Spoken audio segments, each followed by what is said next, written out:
Hello everyone and welcome to my Dimensius heroic guide. This is a very fun boss and a very visually exciting boss. So what we'll do is we'll go through the phases. So there's 3 phases in intermission, and just go through the abilities and how you deal with those and sort of what's best to do. So just off the bat, you'll want to split your raid group into 2 sides. You'll want to have even numbers of healers on both sides, 1 tank on both sides, and the buffs don't really matter, but there are some adds on each side that you might want to, have a Demon Hunter or a Windwalker hit, but it doesn't really matter. But yeah, so you start the fight through these portals that are in front of us. So you want your tank to press the portal first. You don't want a DPS going in and getting whacked. And then just be careful right on the start of the fight, because essentially what will happen is as soon as you get aggro on the boss, he hits the tank and then there's AoE around the tank essentially. So you need to make sure that no one's stood on the tank when they first get aggro, and that's quite hard because you're all landing in the same spot. But yeah, let's get into it and go through the abilities. Okay, so just the first thing to go through that you'll see here. So we go over and essentially I'll be taking the boss and I'll try and move away from the group as quickly as possible. You can see that some players get knocked back there. That's because the fists of the boss basically do a big pulse around him. So you can see people are getting knocked back because they're coming on top of me. We do need to all stack here for this, which I'll go through, but you cannot stand on your tank at any point during this fight. You will most likely die or get knocked back into a difficult position and all that kind of stuff. So please make sure you are not stood on your tank at any point that Dimensius is active, essentially. Okay, so the next thing is that these adds that you see when you first land, they will release a mass on the ground. It's a little void sphere. You basically need to pick it up right at the start of the fight. You then move into the marker, and the 2 people that have picked it up on either side will form a safe zone on the ground. It looks purple. And the weak aura that you'd have should tell you safe. And essentially that stops you dying to the Devour that the boss does. If you're not in that safe zone, or the 2 people don't touch each other that have the mass, that safe zone will not spawn and you'll just get all insta-killed. Normally happens on first pull, you just all insta-wipe. But yeah, so just make sure that 2 players that pick up those little spheres touch each other, okay? Okay, then you're going to have the tank swap, which is a smash that basically knocks players away. So you'll see in these directions, where the 2 groups will be stood, it will knock them away. Do not be too far back. You'll get knocked off the platform. Don't be in an awkward place. You'll get knocked off the platform, okay? So essentially, you tank swap. You don't run towards your group until you're definitely not tanking. Otherwise, you're AoE. So you can see we've tank swapped there, and tanks just use this middle platform to put these pools down. So let's go over these pools. Okay, so tank and DPS perspective. The smash goes off. You get knocked away. You then have 2 adds spawn from the smash that you need to start DPSing. While this is happening, you're going to get a pre-spread on your weak aura, and you're going to spread, and basically you're going to get these pools. You do not want to put these in the middle. Everybody needs to try and get out as far as they can. Those ones that were put down to our left are really bad. We do not want pools there. You need to get to the edges, okay? Then the same thing happens. You're going to kill these adds, okay? And you're going to pick up the little mass that we spoke about when we killed the first add, but there's a little bit more to it, obviously, as you can see on the screen. So let's go through what's happening. Just to be clear, these pools make you take increased damage from all events, basically. So that's why you can't have them in crap places for when you land from the knockback and stuff like that. So you've really got to make sure they're at the edge, okay? Okay, and ignoring the adds for a second, we'll go through them afterwards. You can see that here, Dimensius' hand is being slammed into the platform or placed. This is going to go off. You're going to get lots of spheres to dodge, and then you're going to have to move into this and soak it. If you get low, just move out, okay? You don't need to soak it till you die. Other people are there. If you're low, just move out, okay? And then you can move back in when you're healthier again. The idea of it is you just have to soak it all before it does a final explosion at the end, okay? So just make sure if you do need to, you just move out. It's as simple as that. Okay, so these adds, you'll see them here and here. This is what I want you to focus on, not the hand again. What's going to happen is you're going to kill them. They're going to drop a sphere. 2 people that you've pre-decided are going to pick them up. That's going to give you the buff excess mass. You can see here, that's what the sphere looks like. That is what your players are looking for. This excess mass is how you survive Devour and how you deal with the anti-gravity mechanic that you can see happening now. So what it does is it gives players like a buff, and essentially if they run into each other, they spawn a safe zone. And if they run under the people with gravity, they pull them down. So let's have a deeper look into that. Okay, so looking at the ability itself first, rather than how you get them down, you'll see that 2 players that don't have the cause, the excess mass, will get selected. We move them to the back of the room because obviously they're getting pulled towards Dimensius. You can see them both there. And essentially they'll just go whoop up in the air. Okay, and then you can see that there's some people stood on them trying to pull them down. So let's go through how you get that buff and how you pull them down. So you can see here a little bit of a mess, but our player has picked up the mass from the ad just dying. And then 2 people are selected. they go towards the back. And then they're going to run over. Once they're sucked up, you do not go into it beforehand. If you go into it beforehand, you are also sucked up. You only go into it after it's happened. Just stand in the circle and you pull them down. Okay, so let's just have a look at that again. So they go up, people stand on it, and they pull them down. Again, do not stand in the circle that initially pulls them up. You will go up with them. Okay, so the next reason you need excess mass. So you can see up there, there's an orb that has not been picked up. Our player is going to go and pick up that orb, and they're going to essentially go and stand on the marker before the Devour comes in, which we saw right at the beginning of the fight. They missed the marker, but that's fine. And then the Devour is going to happen again. And essentially you stand in there until the Devour is finished and you're safe. Okay, so it's exactly what we did at the start, but this time you're going to have more excess gravity to sort of stack. The reason we have a point to stack is because every time he does this ability, essentially it requires more stacks of this excess mass to be able to not get pulled in. So if you get up to 4 players that have it on your side, so if you just stack on a marker, it'll always be 4 and it doesn't really matter, and you'll phase the phase before then. So yeah, let's just make sure that you are having a marker put down to stack and you get on there. If you're pushing quick enough, you'll never need more than 2 anyway. But yeah, just so we're aware, that is the second reason why you need this excess mass and to survive that Devour. So just coming back to the tank point of view when this happens, you can see that I've got lots of AoE going around me. I move slightly closer to them, but not so much that they'll get hit. And then when the Devour cast happens, I need to get in as well. Okay, otherwise I'm going to get pulled off the platform. And then I just sprint away as quick as I can afterwards, and then he'll start autoing me, and hopefully they're not on top of me. Yeah, just to say, in that Devour, just use what you've got. If you're low, you use a health zone, you use a personal, you use a health pot, right? You just don't die there, okay? So I'm not going to go into a huge amount of detail in the intermission, but essentially you're going to get pulled up into the air. You're going to go into the dark color, and then you're going to have a timer on when you can actually mount. When you mount, use your twirly ability and then use your dash ability after that, okay? So what you want to do is fly through the hoops, avoid the things on the bottom right. These things on the bottom right will kill you. Keep going through the hoops so the things on the bottom left stay active so you don't just get killed by the void. And then there are some cores in the top left. You can see a description of that, where essentially it will give you bonus add damage. They're not required on heroic. They might be on mythic, but they are not required on heroic. But whether you think they're worth getting or not, there'll be lists of where you can find them all online. I'm not going to go through them because I don't think they're required. Okay, so we land. We get to the top right corner where the boss is in front of you, okay? And what we're going to do is we're going to have to deal with this ad and kill it so we can transition to the next platform. You're going to have some little ads that you need to kill. You're going to have a little ad that you need to kill for a gap, and you're going to need to avoid a frontal from this big ad. So let's go through the frontal on this big ad and the tank stuff first. Okay, so my job is essentially to make sure that this ad's frontal does not go into a position that we're using on the platform. So I move it up, I move it down, and essentially you can see that I've put the frontal down this path. That's going to leave shit on the floor essentially.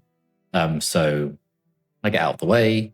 No one's in the way of that. You can see the crap's left on the floor. You can see we've got a gap that we can run over to the side. So whether we're staying or not, that's sorted, and we'll go through that later. We then move over here. Okay, I'm still currently tanking at this point. The good thing is just do 2 frontals and then you can swap tanks. Over here, what I'm going to do is I'm just going to hold it here while he's on the frontal while we move to our other stack point. All right, so essentially they're the 2 positions that we use. You might want to use different ones. You might be doing a slightly different strat, but I think that we essentially just go across the top. We don't get pushed into the back. And I'll go through that with you now, but that's my positioning on the frontals, okay? So the big ad here is going to spawn 2 ads. One's going to be a Void Warden that there's loads of, and then 2 are going to be Null Binders. So you can see that what happens here is we have a Null Binder spawn here. There's also one behind us in the other section. And we have the Void Wardens all in that cross. But that one that I've highlighted is the one that we want to kill. You can see the Null Binder at the top is pulled into us, Death Grip, and the other one at the bottom is also pulled into us with Death Grip, or it's just stunned, one of the 2. And there you go, that's the other one getting pulled in. And essentially we just sit and nuke this all on top of each other, and we make a little gap so we can run through. And that's the one that we kill. And the reason we want to run through is the boss does a big old launch something at you. You see covers most of the platform, unless you get to one extremity. And then you need to run to the top. And the reason you want to run to the top is because the boss is going to push you back. We do this strat where we basically get right to the tippy top so we don't have to kill an ad behind us. Some people kill an ad behind them so they can get knocked through a gap. We don't. We just make one gap horizontally, and then we get right to the tippy top. And you can survive there, okay? We've got the damage to, after that one rotation, to basically move on. If you don't, you just have to do it again, essentially, and pull the ad back to the center, face the frontal exactly like you have done, and just do one more rotation, okay? Then you have your second bit of dragon riding. Don't forget to mount. You need to mount, otherwise you're not going to go anywhere. On this one, you just got to make sure that you're not flying into the black holes. You don't want to get spaghettified. So don't think that a black hole is going to be some sort of buff. Just completely ignore them and go through the circles, all right? Again, there's more calls you can pick up, but there's no need to. One thing important about this is when you land on this platform, you need to drag the boss back towards Dimensius, okay? So you can see us pulling it back and someone pinging where they want me to be, okay? Because Ranger have got a better view. So I pull it over, I go to where I'm told. This ad is slightly different, so let's go through what it does. So all the other mechanics remain the same on this platform, apart from the one ability that this ad does. Basically, it slows down and is actually easier. So this ad is going to do a big old nova around itself, okay? And it's going to fill the ground with crap around itself. So all we need to do is make sure that we're positioning it in a place where we can still run sideways and we can still run vertically. So we pull it right to the corner up here. And what this does, it still allows us to run horizontally if we need to, if the fist is not in our favor. This one is in our favor. And also it means that we can still run top to bottom because we do have a gap to run top to bottom. It could have even been slightly further over and more towards the edge, so it's not the best positioning. But you can see we got lucky and stayed on our side, and then we run over to the tippy top to survive, and you can run against it, and it's not a problem. People do take a bit of debuff, but it's fine. So it doesn't do another ability until after this resets, and then it does another circle. So we've just called to full hit add here and ignore everything else. Maybe CC on those, and then you just transition, okay? Okay, so P3 itself, you don't need to do any more flying. You just get sucked into the boss. And essentially you get a 50% damage amp. So you pop hero once you've all landed and you just whack, whack, whack, whack, whack. It's important that your tanks should be marked and they should move around the opposite sides to where everybody else is stood, okay? They should not be on top of everyone. While this is going on, the boss is going to spawn some stars. And these stars are going to land and do quite a bit of damage. So just don't be stood in the path of where these stars are going to land. These stars are also used for hiding from the Devour mechanic, much like P1. And they keep you safe. They do move, so you need to make sure that you're moving with them as you're keeping yourself safe, okay? Okay, so you're going to have the sausage tactic where you basically have to run through a beam, wait for your debuff to fall off, and then run through another beam. You can see up here, this circle indicates which beam is going to be next. So I'll tell the whole raid to run towards the beam, so we can then get the new debuff, wait for 3 seconds, run to the back of the room, then let the third one hit you, okay? So you stand by the first one, you run towards the second one, and you go to the back of the platform for the third one, okay? What's important during this is that the tanks are not doing that. The tanks, basically, if you are calling everybody to run left, the tanks will not run towards you. They'll run towards where the danger is and just take the damage. Because if the tanks are on top of you, while they're dodging as well, the boss is just going to melee them and knock them everywhere. So essentially the tank does the opposite to what is being told by everybody else, okay? Okay, so the Devourer. Basically, he's going to start sucking everybody in. Don't stand in the start early, stand in it late when it says safe, you're good, and follow it. If you stand in it early, the star does quite a lot of damage while you're in there. But basically, he does the Devourer, stand in the star at the end of the cast, don't cut it too fine. Straight after that, as you can see, he's going to pick one to blow up. So we'll just look at that again. So he's going to pick this one over on the right over here to blow up. And you have to move away from it because it's fall off damage, okay? It then becomes a black hole, and if you touch that black hole, you get spaghettified and die instantly. So you'll have the Devourer, you stand in it, get safe, he picks one of the stars to implode, you run away from it. Obviously the tanks run towards it in that instance. So just to show you some tank gameplay here, what I'm doing is I'm staying like near the last one to explode. So I'll just take 3 stacks and use a cooldown. So they've got all the space nowhere near me over there essentially and keep myself alive. Then I get the tank pool come in and I'll run towards them slightly, but have no one in my circle, and then I'll run away from them. Okay. And basically all the tank pool is, you see that these black holes moving around the side, and obviously the boss's hitbox in the center. If any player gets pulled into one of those, they die. So essentially as a tank, what you want to do is you want to position yourself so they can move themselves in a free spot and they get pulled into you. They don't go through any shit, and they survive, essentially. That's essentially all you do as a tank in this fight, is you run towards danger and you make sure when the pull happens that your players have a clear path to you. Okay. You will tank swap at this point in time as well.